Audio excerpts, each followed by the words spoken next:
What is up, ladies and gentlemen? We are here with the long-awaited Dreamweavers tutorial, and we're going to get right into it, but I wanted to address a really important question that I've been getting a lot in the comments lately, and that is why I am so fucking sexy. I mean, there's just nothing I can do about it. There's just nothing I can do about it. It's just who I am. It's just, you know what? If you speedrun Spyro for like maybe 6 years, you might get like close, but just keep at it. If you've made it this far in the tutorial series, then I think you have what it takes to reach at least my level of sex appeal. Maybe not have the beard, but you'll manifest it in your own way. So with that, let's take a look at this first little strat right here.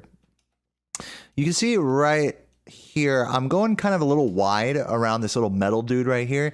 And the thing is, and this is really common, I see this a lot. I used to do this a lot. If you come too close on this side to the right, what happens is if you take this line right here, the guy will slap you as he turns small.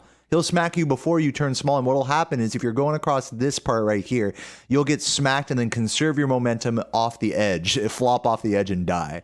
So take this little spot here wide. You might be thinking, oh, I want to cut the lines close. No, take this wide, and then that way it'll also give you a nicer kind of jump charge angle right there for those two guys. You can also jump charge. Speaking of jump charging, it's in general, and I do mention this periodically throughout my tutorials, but jump charging as a means of turning 45 degrees or more. In general, when you need to turn quickly with Spyro on a dime, a quick turn into a jump charge is usually ideal. And by jump charge, I mean pressing X then square instead of holding square and pressing X, which we would call a charge jump. All right. So you can jump charge those three reds to save some frames. Now check this out.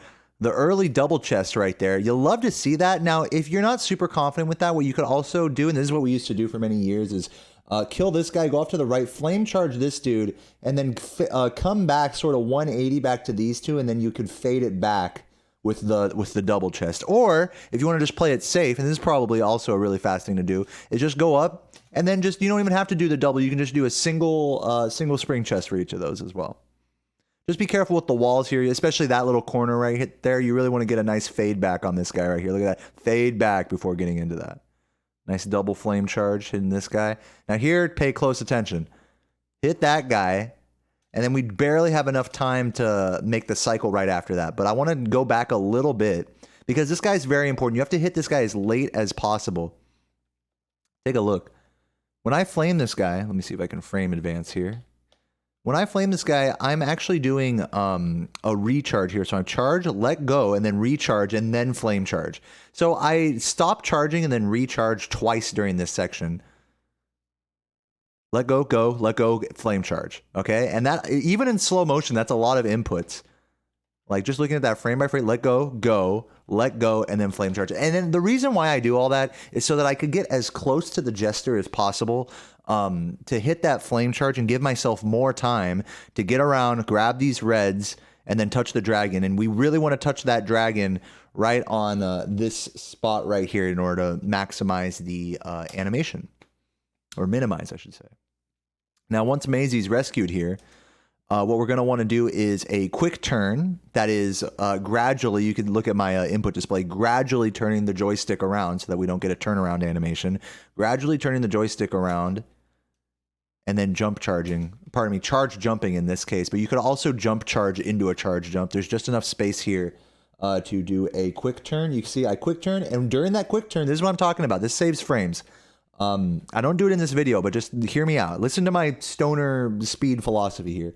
You go, quick turn, and then right about here, you short hop with X, and then you really, as quickly as possible, as quickly as you left the ground, you land right on this part, this last little bit of grass, and then you could jump charge into the rest of it. That does save some time.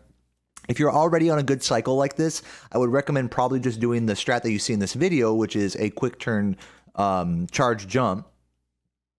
Because then you'll be able to hit this as it's coming up, and you won't have to jump off the edge. Notice how I just charge off the edge of this little bit right here. In recent memory, going for the jump charge that I was talking about, you'll actually get off of this platform before it starts to raise, which can make things a little dicey and can kind of end you up in the lava here sometimes. Careful not to bonk on this little spot right here. Let's just watch that in full motion. Quick turn, charge jump, and then turn around. Oh, kind of skipped the video there a little bit, but You can see when I hit right there, hit it on the left, and then I kind of do a little jump charge right there as well in order to not bonk on the wall. So coming out of Haunted Towers now, this is where things get really interesting. Now, what I want to do is refer your attention to this diagram right here. Now, feel free to pause the video at this point, but essentially, what we're doing is deciding between two different Homeworld routes right now, and it all comes down to your life count. So let's see what ends up happening here. Now, take a look. I have 2 lives exiting this Haunted Towers here, and what we could do here is we could jump off this ledge and go for a wall glide right here against this wall around the other side to take us all the way over to this island over here. And yes, it is possible to make it all the way over there from here. It is a tough wall glide, and even when you do go for it, it's like a 50-50 whether you get it or not, basically. But the thing is I have 2 lives right here, and I'm thinking in my head that I want to have 0 lives for when I go for credit skip on the Nasty Nork fight, so that way I can save time heading back to the Homeworld. So the life management at this point in the run becomes so crucial. And so if you have 2 lives, point being, if you have 2 lives here, you need to take the death abuse here. If you're doing a single death abuse route in Twilight Harbor. Now, if you have 2 lives here and you're doing a double death abuse route in Twilight Harbor, which is a little easier, then definitely go for the wall glide every time. But for me, because I go for a single death abuse Twilight Harbor route, that means I go for the wall glide whenever I have 1 life, and when I have 2 lives there, I take the death abuse. I know that sounds kind of confusing. You know, if you need to like kind of figure that out a little bit, just refer back to that little diagram that I showed of the different routes that you take through this Homeworld. In fact, I'm going to be publishing an Imgur album of all of those routes for all 26 levels, including the Homeworlds. So keep your eye out for that. Hopefully, I want to have that out by the time I get my last tutorial done in this series, which we are coming up towards the end. Now, I want to talk a little bit about the movement here in this section. Now, we're doing the death abuse route here. So what that means is we're coming out of these 2. We're going to be flame charging this guy. Now, the movement here, you can see I fucked up that box, but that movement here, say I didn't fuck up that box, I'd have to really cleanly give it a nice walk around this part and then jump charge to get a nice turnaround into the charge jump to get to Dark Passage. Little minutia stuff. I'm kind of getting back into the minutia of the movement, whereas with the life count and the route stuff, that's the more big picture stuff, where if you're new to the game, that's kind of more important stuff to keep in the back of your head. Now, hey, maybe you're a new player, maybe you don't give a shit about doing credit skip right away. Don't worry about any of the life count bullshit or any of that. That's just for people who are going for credit skip, which is a trick you should definitely explore and try out on your own when you're not doing runs. It is tough and it takes some time to learn, but you can do it, I believe. But if you're just going for like a just basic level playthrough, you don't have to worry about the life count. Just as a little disclaimer.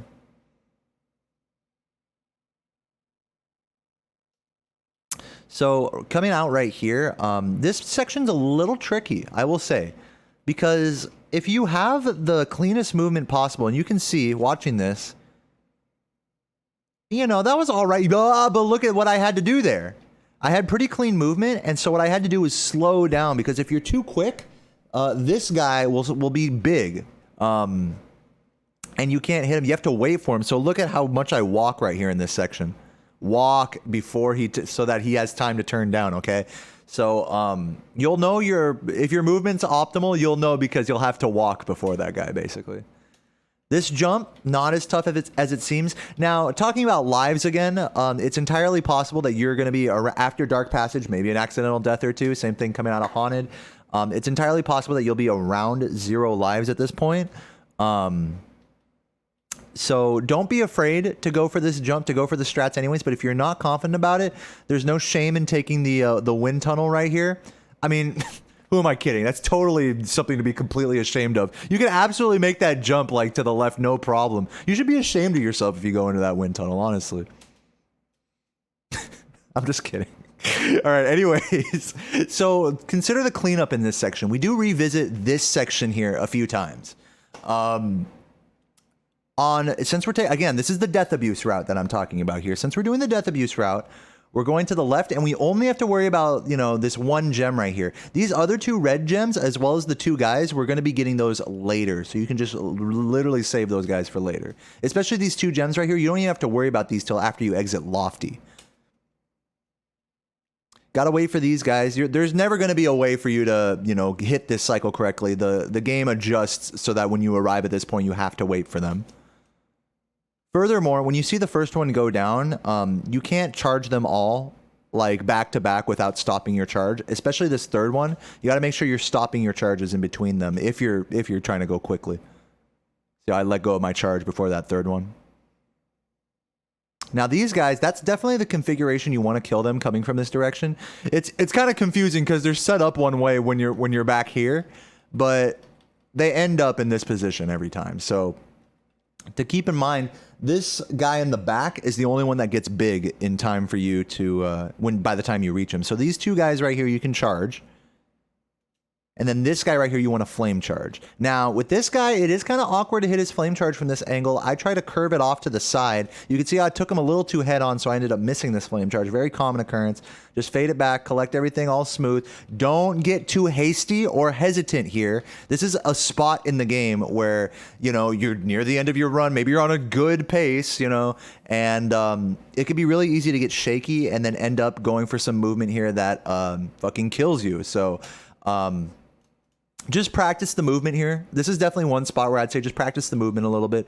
Come around here, turn to the right. Now, what you can do if you want to get really fancy about it is you can actually magic stair onto this corner right here, which means do a charge jump onto the onto this corner, and then full hop for just a moment into this to preserve upward momentum. Because I was coming so wide here, I decided to opt for safety and go for a full hop into charge glide here. So you can see how the strats adjust on the fly in that way to do something that feels confident and you know, something that, you know, I'm not gonna fucking bonk on the edge of this and fall off, right? Now this second little thing right here, you can actually jump on the lip and then full hop off of this. Now look at this glide. Does it look like I'm about to make this glide right now? No, it really doesn't. It looks like I'm about to fucking hit the ledge and die and throw my world record run here. But this happens to be one of the most lenient ledges in the entire game. It really does not reflect, like the collision of the ledge does not reflect how it looks. So don't be afraid to go for this jump. I know it looks scandalous and scary. And you'd have to do some awkward walking here in this section. Let's watch this in slow-mo. But as long as you have a nice solid full hop with that momentum conservation, you can see coming out of this little bit right here, I'm trying to conserve the momentum from my charge. You let go of square. Look at the input viewer here. Let go of square, and then with the perfect timing, still preserving momentum coming off the ledge, we're doing a nice long X press in order to really stretch that jump as far out as possible. Then at the apex of the jump, we hit a nice charge glide. Now look at that input viewer. I'm going to scoot back a little bit. A nice quick square to X. And then just tap her in. If you're not going to be able to, I'm just telling you right now, if you're not charge gliding or preserving your momentum off of that jump, you're not going to make that jump.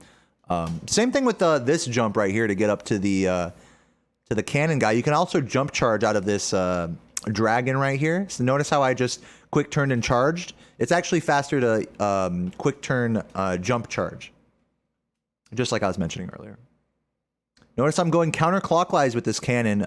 You can also go the other way around. You can go clockwise with it.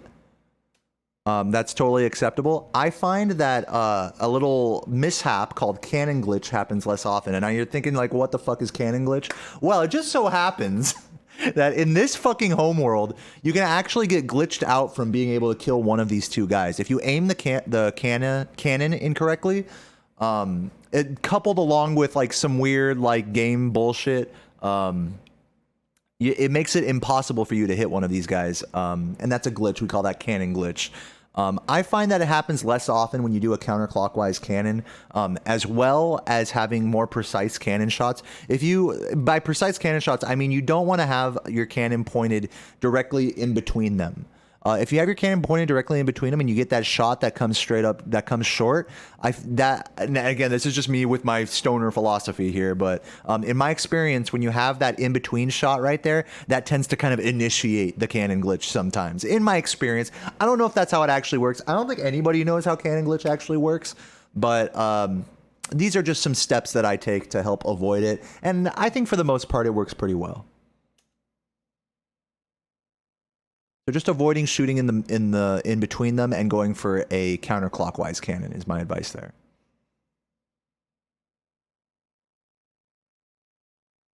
Okay, so this spot right here, it's actually pretty easy to fall down the edge right here. Oh, these stairs, just like an aside about stairs, you don't want to get too hasty. In fact, let's go back here. Now remember, these two reds, we're going to grab these after Lofty Castle. And Lofty Castle, you know, that's a whole level unto itself. But we're going to grab those gems after. We're just killing the two guys that we just shot right now. Coming up the stairs, try not to be too hasty. These are not very lenient stairs. In fact, from Beastmakers onward, the stairs that you encounter in this game are going to have really sharp edges. That is, remember how I was talking about that ledge in the Homeworld that looked like you couldn't get it, but you could get it? Well, these stairs in this part of the game tend to be the opposite way around, where it's like it looks like you should be able to get a certain, like, you know, movement on them, but you just end up bonking. So really give yourself that extra full hop height before initiating your charge. Now coming around this corner, you can actually hold your charge through this, but you can see I did a real quick, you can barely see it, I did a real quick recharge. Take a look at this. Let go of square for just a smidgen right there. You can see I let go of square. And that just helps make sure that I'm that I get the camera around and that I'm centered on this ledge, that I'm not like falling off or flubbing my movement. But you can do that without letting go of charge. It is possible. You got to hit that jester first. That is so important. Hit that jester first. Hop up here. Spring chest. And then you don't have to worry about that life right there. Again, this is one of those lives that would be very clutch. If you're at 0 lives right now, you gotta grab that life. Or if you're doing the double death abuse route in Twilight Harbor, or aka the easy route, and you only have 1 life here, you want to grab this life as well. Or if you're not going for credit skip at all, then you don't have to worry about anything. You can just grab as many lives as you want. So consider your situation with your endgame strategies and your life count, as I've mentioned earlier. This little jester right here, he doesn't get in the way, but there is the possibility for something called the Flora Flop on him, which is possible in 120. You would have to do is come around wide right here and then charge glide into him as he's running into you. Short hop charge glide to get a flop off of him to get up to this ledge. It is possible. It's a little easier to do in any percent because the approach angle is better, but it's also possible in 120%. Saves about a second off waiting for the platform to raise. Now, you should definitely every time charge into these fireworks. If you're at green sparks before hitting the fireworks, it's really up to you. I do think there is the potential for it to be a little faster even when you end up sparksless, depending on how your sparksless cleanup is here. But obviously there's a lot of gems to clean up, but if you're not super confident about it, the safe bet is to just flame it if you're at green sparks before hitting it, but you should definitely crash into it otherwise. Coming out of Icy Flight, this is a little piece of movement tech that a lot of people, myself included, have trouble with, is getting all 3 of the, look at this. Hitting all 3 of those. Now that looked simple, and it is pretty simple, but it's going to take a little bit of trial and error if you've never done this before. I'm holding square up right, and a little bit further. If you're looking at my joystick down here, you can see I'm just a little bit more towards up than I am to right. Yeah, so basically, you want Spyro to kind of like push forward this way and then come down. But yeah, I really don't have much to say beyond that, but it is something that you should take a look at. It's harder than it looks, but once you get the right kind of feel for where you want your joystick or D-pad for that matter, coming out of Icy Flight, then you can just hold that direction with square, and it's totally doable. But definitely take a look at that. That is like a spot you want to take a look at. Now, coming down here, okay? Coming down here, we drop down, and to maximize that movement, you're gonna want to do this charge jump a little early, and then maybe do that little glide buffer. See how I do that little glide right there, and then curve it in on the inside, and just be careful. I mean, it's very straightforward movement. Grab this first red gem, but don't grab the other 2. That's the fastest bet right here, because coming out of Lofty Castle, you can grab those other 2 easily, but not this one. All right, so we're coming out of Lofty Castle right now. You just threw your run. You just game overed 3 times, and now you're coming out of Lofty Castle. And You've had all sorts of jumps inputs get dropped, charges not like supercharges fail, girlfriends, wives leaving you, kids moving out of the house. It was just a mess, that Lofty was. And now we're moving on. We grabbed those 2 red gems, and in order to grab those 2 red gems, pay attention to my input display. I do a little bit of a... Oh, I didn't even end up doing a left press right there, but I kept it straight, and then as the camera came around, I cranked my joystick to the right. You cannot hold your joystick to the right coming out of it. You have to kind of have that straight charge and then tap it out in order to get those reds correctly. Now, I opt to grab this dragon early, and there's a very important reason for that. You'll notice in Saboom's world record that he actually flames this first and then grabs the dragon and then grabs the gems as they explode and clean up.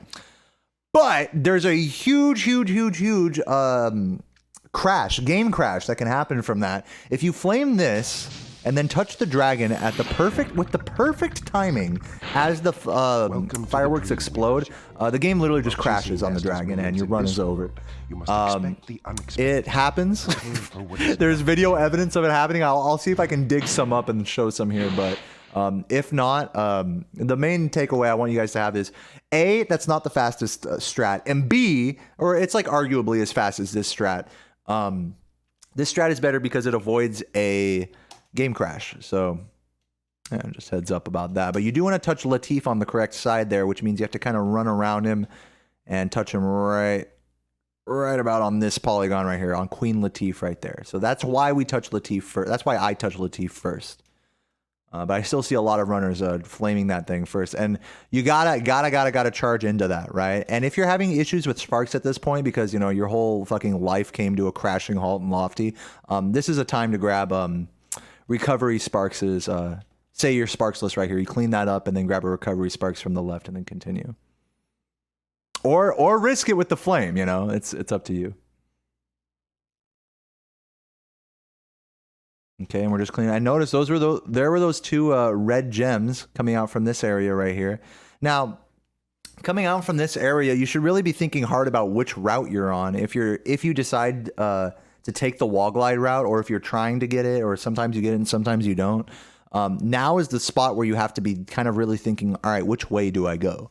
If you do the death abuse route, you clean up these 2 boxes, and then you go to the right to get to Jock.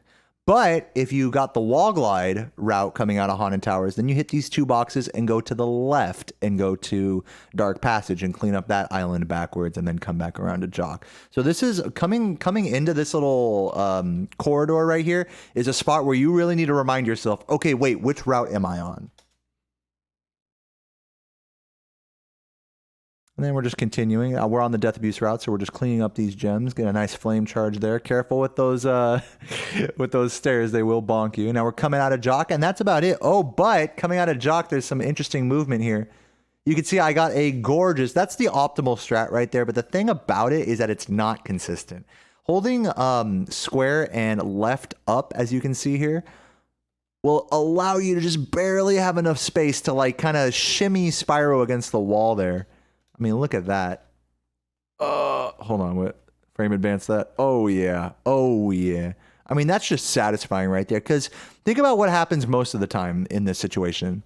Bonk, right? So I'd say like 75% of the time, I'll bonk on this.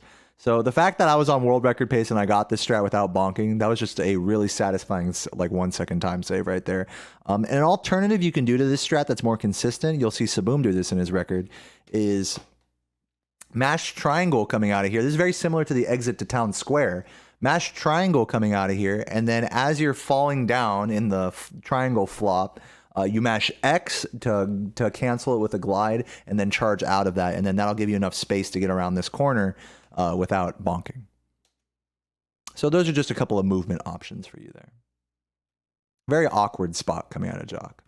But that's it. That's the whole Dreamweaver's Homeworld right there. I hope you enjoyed this amazing tutorial. I hope your sex appeal has raised tenfold. And I hope that you're just happy being a gamer and exploring these nostalgic classic games like I think everyone should. And I hope you start streaming on Twitch and become big time and get 1 million followers and change the world and then go into depression and develop a drinking problem. I mean, I just have all the faith in you. And I think that you are capable of changing the world with your speedruns and with your general Spyro gameplay. So thank you once again for watching this tutorial. I will see you guys in the next one, and do not forget to chug, like, subscribe, and all the rest.